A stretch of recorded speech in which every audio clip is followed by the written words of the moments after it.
Well, and I'm going to prep everybody right now that the review of May 17th Smackdown episode will probably not take too long because this was an uneventful program, if ever there was meaning to the word uneventful. That's I guess the tone of that word. Basically, if you were looking for an event to happen, this was not full of them.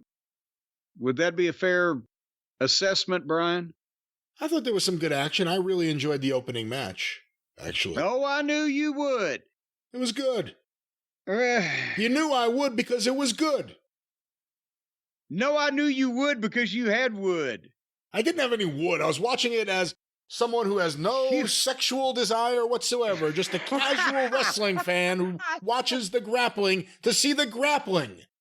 So you had oatmeal with saltpeter sprinkled all over the top of it and were able to completely nullify any desire you might have to interview Tiffany Stratton about her hoo-has. You know, not really my style of woman, to be quite honest with you, but she's very good in the ring. She's very good in the ring. Or perhaps you might want to twirl around on Bianca's little pigtail there. Again, for my personal taste, too athletic, but a fantastic wrestler. I'm a big fan of hers. I watch this as a fan of wrestling. Not everyone's a dirty old pervert like whatever's going on over there in Louisville. I'm not purring about any of the verts. Pern? I'm telling you. Okay, pern.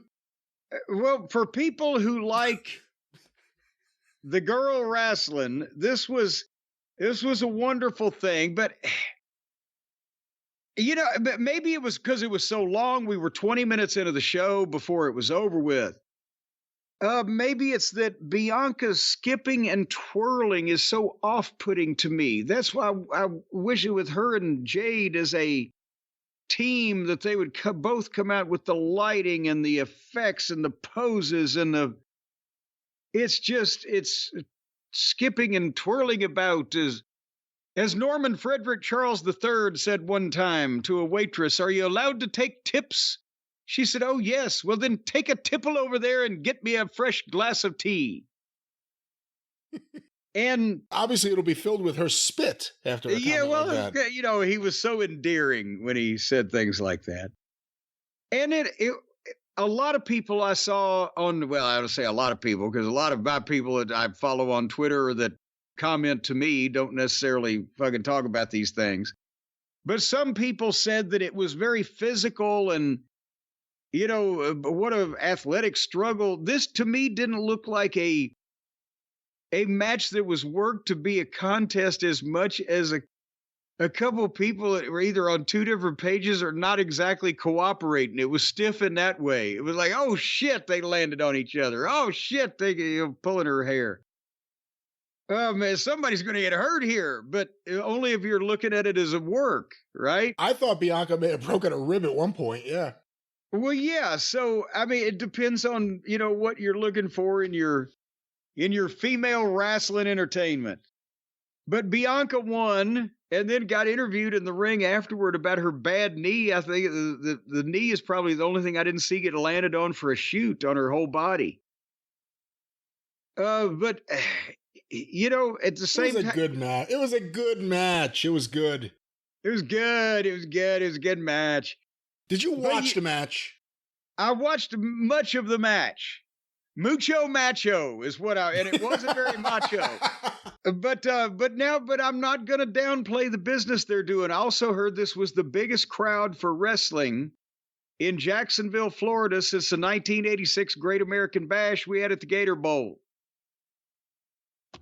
And there was rain that day, but still. So anyway, then we had a Cody and Logan package, more on them later when they come out live. But then here's another thing that worries me is that they went to the back and there's Jade Cargill and she's doing a promo in the back now with Bianca. And not only was it a lot of scripted, nonsensical banter and behavior that they probably, if they wouldn't really do it, or if they would really do it, I wouldn't really want to hear it. But are they already teasing tension for, is this just because of the tournament? Or could they possibly be teasing something between the two of them already. They've been partners for 3 weeks. Help me. Well, I guess the question becomes, when do you think they're going to pull it off? Because at some point, logically, they're put together to break them up and do something. How long do you want to Wait a minute. You mean they're there to make up, to break up? That's all. Oh, come on. We do. This song is not in your key. Me? This is not your key. You hate me? It's a skeleton key. It fits anything, baby. My voice has no key. It's the key of Z. But anyway, Erwin hey, that's the thing is I just hope that they're doing something more longer term here. But nevertheless, it was bad banter. How long do you think they should be in a tag team? Bianca traditionally, over the last few years, has established herself. Again, the rating, everything's gone up. She's been part of the package. One of the top singles in the company for women. That's what gives her, if you run her in a top tag team for a year, then she can become a single when she breaks up with that partner again and a whole new fresh thing, and let somebody else be on the top for once. Well, the other question is, who becomes the babyface, who becomes the heel, who turns on who? Well, boy, Jade is a more natural heel, but Bianca's probably a more advanced talker.